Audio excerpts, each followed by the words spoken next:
जो पूरे देश का जनादेश लेकर आया होगा और दूसरी बार भी लेकर आया होगा, जो अपने घोषणा पत्र में यह लिख के लाया होगा कि हम राम मंदिर का प्राण प्रतिष्ठा करेंगे, हम निर्माण का मार्ग प्रशस्त करेंगे, यानी 140 करोड़ लोगों के जनादेश के साथ वो तारीख आने वाली थी जिस तारीख का इंतजार था। और महोदय, सिर्फ तारीख इतनी नहीं थी मान्यवर, अगर शास्त्रीय ढंग से प्राण प्रतिष्ठा होनी थी तो 11 दिन का उपवास रख के तपस्या भी करनी थी।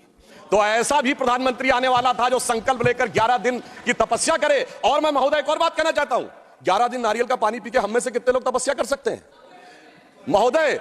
वो जो हर नवरात्र ऐसे रहता हो उसी के तपस्या का वो अभ्यास होगा। और मैं बताना चाहता हूं, स्वामी गोविंद गिरी जी जो कोषाध्यक्ष है न्यास के, उन्होंने जब उपवास तोड़वाया तो उन्होंने कहा मैं तार्किक व्यक्ति हूं, मेरे मन में संदेह था।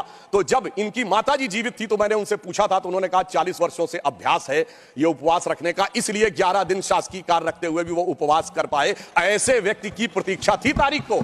और फिर दक्षिण में जाकर, चाहे नासिक हो और फिर चाहे गुरुवायूर का मंदिर हो अथवा रामेश्वरम में खड़े होकर जब प्रधानमंत्री जी 22 कुओं के जल से स्नान कर रहे थे, जो भारत के संपूर्ण क्षेत्र का प्रतिनिधित्व करते हैं, तो यह संदेश था दूर दक्षिण सिरे पर खड़े होकर कि देखिए ये राम है जो घट-घट में व्याप्त है पूरे उत्तर से दक्षिण तक।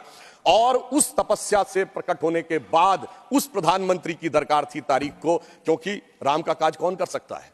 गोस्वामी जी लिख गए हनुमान चालीसा में, सब पर राम तपस्वी राजा, जिनके काज सकल तुम साजा। अगर राम तपस्वी राजा थे तो तपस्वी प्रधानमंत्री भी होना चाहिए था वो करने के लिए। और इस तारीख का इंतजार था, तारीख का ये राज समझने के लिए। हम आपको समझाएंगे भी तो शायद आप नहीं समझ पाएंगे। और इसीलिए मैं कहना चाहता हूं कि इतना ही नहीं, महत्वपूर्ण बात यह थी कि सब कुछ शांति और सौहार्द से निपट गया। जब राम मंदिर का मुद्दा उठा था तो कितने प्रकार की चीजें होती थी। इसके लिए हमें निश्चित रूप से सरकार, प्रधानमंत्री को धन्यवाद देना चाहिए। पूरे देश में जिस प्रकार का सौहार्दपूर्ण वातावरण रहा। और महोदय 90-92 में भारत ही नहीं, अगल बगल भी बहुत कुछ हुआ था। अब की अगल बगल में भी शांति बनी रही, ये तपस्वी राजा का प्रताप था। और इतना ही नहीं महोदय, अबू धाबी में भी मंदिर बनने जा रहा है। मुझे लगता है भारत के लिए अमृत काल में सांस्कृतिक गौरव का इससे बेहतर काल नहीं आ सकता था कि राम मंदिर भी बन रहा है और अबू धाबी में भी मंदिर बन रहा है। और मैं एक और बात कहना चाहता हूं महोदय, यह हिंदू मुस्लिम का विषय नहीं था, यह भारत के जय और विजय का विषय था। और उससे भी बढ़कर यह मूल्यों का विषय था। कौन से मूल्य थे? एक मूल्य वो जिसमें भगवान राम उस मूल्य के प्रतीक बनते हैं जिसमें 4 भाई हैं, पिता के एक वचन पर वन चले जाना, दूसरे भाई का जंगल जाना, तीसरे भाई का खड़ाऊ रखकर शासन करना, एक ये परंपरा थी। और दूसरी परंपरा वो जिस बाबरी परंपरा में भी 4 भाई थे, शुजा, मुराद, दारा और औरंगजेब। एक ने 3 को कत्ल कर दिया, बुढ़ापे में बाप को जेल में डाल दिया। और इतने पे भी संतोष नहीं हुआ, बल्कि सर काटकर थाली में रख के जेल में बंद बाप के पास भेजा। आप किसी मत को मानने वाले हो, अपने घर में क्या देखना चाहते हैं, भाई की खड़ाऊ या भाई का सर? इन 2 मूल्यों के अंतर का यह प्रतीक था। इसका हिंदू मुस्लिम से कोई नेता नहीं था। और मैं अपने विरोधियों को बताना चाहता हूं मान्यवर, उर्दू में भी एक रामायण लिखी गई है, चकबस्त रामायण, और उसमें इसी मूल्य को अप्रिशिएट किया गया है कि जब भगवान राम राजा दशरथ से अनुमति लेकर जाते हैं तो उर्दू के प्रसिद्ध शायर चकबस्त ने, और वो लखनऊ के रहने वाले थे, उन्होंने लिखा है, रुखसत हुए वो बाप से लेकर खुदा का नाम, रुखसत हुए वो बाप से लेकर खुदा का नाम, और राहे वफा की मंजिलें अव्वल हुई तमाम। यानी उनको तो दिखा कि राहे वफा की कौन सी मंजिलें हैं जो अव्वल हो रही हैं। मगर क्या बताऊं महोदय, एक फैक्ट बताना चाहता हूं, 22-23 दिसंबर 1949 की रात को जब श्री राम लला प्रकट हुए तो सबसे पहले वो रोशनी किसने देखी थी? वो यूपी गवर्नमेंट का एक सिपाही था जिसका नाम था अब्दुल बरकत। उसने बाकायदा मजिस्ट्रेट के सामने बयान दिया है कि रात में उसको दिव्य रोशनी दिखी, और जब दिव्य रोशनी हटी तो वहां पर श्री रामलला विराजमान थे।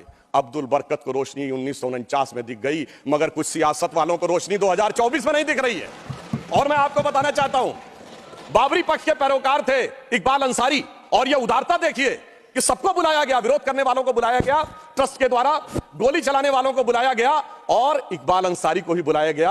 और इकबाल अंसारी प्राण प्रतिष्ठा में आ गए। उनका इकबाल तो बुलंद हो गया, मगर इन लोगों का इकबाल जमींदोज हो गया। और मैं ये भी बताना चाहता हूं, उसका एक कारण है। ऑन द लाइटर नोट, इसको कोई पर्सनल ना ले महोदय, ये कहा जाता है कि हमारे यहां राम का तत्व या ईश्वर का तत्व कौन नहीं समझ पाता है? जो कामी, क्रोधी, लोभी, खलकामी हो। और राजनीति में वो नहीं समझ पाता जो सेकुलर और वामी हो। अब मैं ये बताना चाहता हूं महोदय कि जो लोग कहते हैं भगवान राम ने अपने जीवन में, ये मंदिर किस चीज का प्रतीक है, कई लोग एक आध कोई शब्द लेकर बगैर पढ़े हुए, बगैर उस भाषा को जाने हुए अपनी बात कहने लगते हैं। तो मैं बताना चाहता हूं, भगवान राम ने कौन मेरा भक्त है इसका बाकायदा उदाहरण दिया। उन्होंने लिखा है, जात पात कुल धर्म बड़ाई, धन बल परिजन गुण चतुराई। इन 10 चीजों से मैं नहीं मिलता, मैं कैसे मिलता हूं? भक्ति से मिलता हूं। ये सारी 10 चीजें हो किसी के पास और भक्ति ना हो तो उन्होंने कहा भगतहीन नर मोहे ऐसे, जल बिन बारिध लागे जैसे। अर्थात अगर ये सब कुछ हो, जात पात कुल धर्म बड़ा ये हो, भक्ति ना हो तो ऐसा जैसे बादल हो उसमें पानी ना हो। इसलिए भगवान ने इस बात का संदेश दिया। और मैं एक विषय और कहना चाहता हूं, जब राम मंदिर का निर्माण हो रहा था तो कहा जाता था साहब वैज्ञानिक प्रमाण दीजिए। मैं बस एक बिंदु विज्ञान का भी और बताना चाहता हूं। यह विशुद्ध विज्ञान है, क्योंकि अगर आपने रामचरितमानस के शुरुआती श्लोक पढ़े हो तो उसमें बहुत साफ लिखा, सीताराम गुणगाम पुण्य अरण्य विहारिणो वंदे विशुद्ध विज्ञानो कबीश्वरो कपीश्वरो। अर्थात विशुद्ध विज्ञान महर्षि वाल्मीकि ने लिखा। और विज्ञान क्या है? पूछा गया था कि भगवान हुए कब, ये तो बताइए, यहां हुए कि नहीं ये बताइए। अब आप ये बताइए कि आज हम समय कहते हैं, उनका एग्जैक्ट टाइम लिखा है। जैसे आज हम टाइम कह रहे हैं, दिल्ली में कुछ और है, लंदन में कुछ और है, तो एक जीएमटी ग्रीनिच मीन टाइम बताया गया। पर अगर आपसे पूछा जाए टाइम का एब्सोल्यूट मेजरिंग पैरामीटर क्या है, which is equally applicable on earth, moon, solar system and any point in the space, it is only the relative positions of planet. और भगवान राम का वो exact relative positions of planet, जो Einstein का fourth dimension कहा जा सकता है, वो लिखा है कि मेष राशि में सूर्य था, मकर राशि में मंगल था, तुला राशि में शनि था, मीन राशि में शुक्र था। और जब नासा ने अपने प्लेनेटोरियम गोल्ड सॉफ्टवेयर में डाला तो 5114 बीसी की डेट निकल आई। इससे ज्यादा किसी को सबूत चाहिए? विज्ञान का वो सबूत मिला। और इतना ही नहीं, मैं बताना चाहता हूं, जिन लोगों ने अगर पढ़ी हो तो भगवान राम के जन्म के समय लिखा है कि चैत्र मास के समय शरद ऋतु थी। अंगद बताते हैं कि अश्विनी मास यानी आज के अक्टूबर के समय वसंत ऋतु थी। और इतना ही नहीं, कहा गया जब किष्किंधा से भगवान निकलते हैं तो धूमकेतु टकराया था मूल नक्षत्र से। और जब एस्ट्रोनॉमर्स ने इसकी गणना की तो वो ठीक डबल हो जाता है, 14,000 साल पीछे आता है।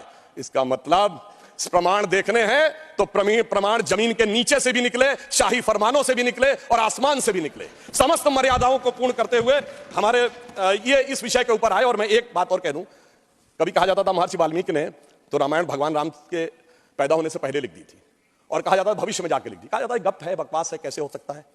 महाभारत कहा जाता है वेद व्यास ने भूतकाल में जाके लिखी, वैशंपायन के समय। अरे ऐसा कैसे हो सकता है? मैं पूछना चाहता हूं, 1916 में आइंस्टीन की थ्योरी ऑफ रिलेटिविटी देने के बाद अब time travel forward, time travel backward बकवास है क्या? अगर किसी ने साइंस नहीं पढ़ी है तो उसे समझना चाहिए। मगर मैं ये नहीं कहना चाहता हूं इसको कह के, मैं कहना चाहता हूं हमारे ऋषि त्रिकालदर्शी थे और ये टाइम ट्रेवल तो बहुत छोटी बात थी जो अब धीरे धीरे लोगों को समझ में आ रही है। और मैं एक विषय और कहना चाहता हूं, हम सब ने भगवान राम के मंदिर तो देखा, वहां पर दूसरा सबसे बड़ा मंदिर कौन सा? हनुमानगढ़ी का। आपने हनुमान जी के सैकड़ों हजारों मंदिर देखे होंगे इस देश में, लवकुश का मंदिर देखा है कभी? नहीं। हमारे यहां पुत्र का महत्व नहीं है, शिष्य का महत्व है, भक्त का महत्व है। हमारे यहां बायोलॉजिकल सक्सेशन का महत्व नहीं है, स्पिरिचुअल सक्सेशन का महत्व है। इसीलिए द्रोणाचार्य के बेटे का स्थान ऊंचा नहीं है, शिष्य का स्थान ऊंचा है। इसीलिए हम हर जगह गुरु शिष्य परंपरा की बात करते हैं, पिता पुत्र परंपरा नहीं होती। भगवान राम का चरित्र इस बात का उदाहरण देता है कि हर जगह आपको हनुमान जी के मंदिर मिलेंगे, वो भी राम से ज्यादा मिलेंगे। और मैं अंत में यह कहना चाहता हूं महोदय, एक बार एक डिबेट में वो कहने लगे कि भाई you are talking about the Ram temple, how does Ram temple fits in the 21st century emerging India aspires to become a technologically advanced and become the economic superpower with the youngest population, where does Ram Mandir fits in that? मैंने कहा सुनिए महोदय, हम 21वीं सदी में भारत को सिर्फ इकोनॉमिक, इंटेलेक्चुअल या मिलिट्री सुपर पावर नहीं बनाना चाहते, हम वर्ल्ड लीडर बनाना चाहते हैं। और जब वर्ल्ड लीडर बनाना चाहते हैं तो it should symbolise the certain set of values which will inspire the world.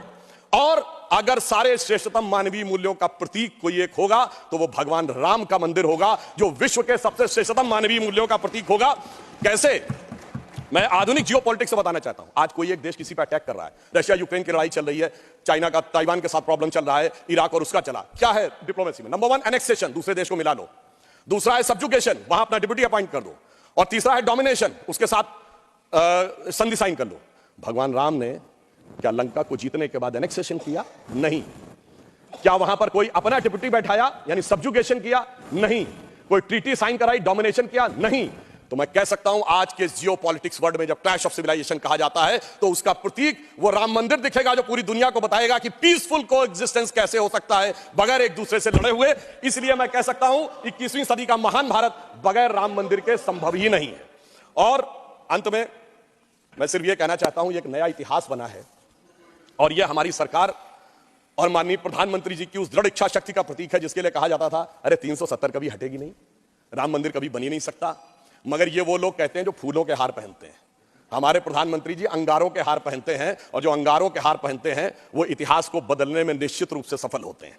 इसलिए मैं अंत में यह कहना चाहता हूं, अपनी सरकार को बधाई देते हुए, श्री राम जन्मभूमि न्यास ट्रस्ट, हमने बहुत साफ कहा था हम मंदिर नहीं बनवा रहे, मंदिर न्यास बनवा रहा, हम सिर्फ मार्ग प्रशस्त कर रहे हैं। दूसरों ने कहा था कि हम वो बनवा रहे हैं, तो हम सिर्फ उनके लिए कहना चाहते हैं प्रधानमंत्री जी की तरफ से कि अंगार हार उनका जिनकी सुन हाक समय रुक जाता है, अंगार हार उनका जिनकी सुन हाक समय रुक जाता है, आदेश इधर कर देते हैं इतिहास उधर मुड़ जाता है। धन्यवाद। धन्यवाद।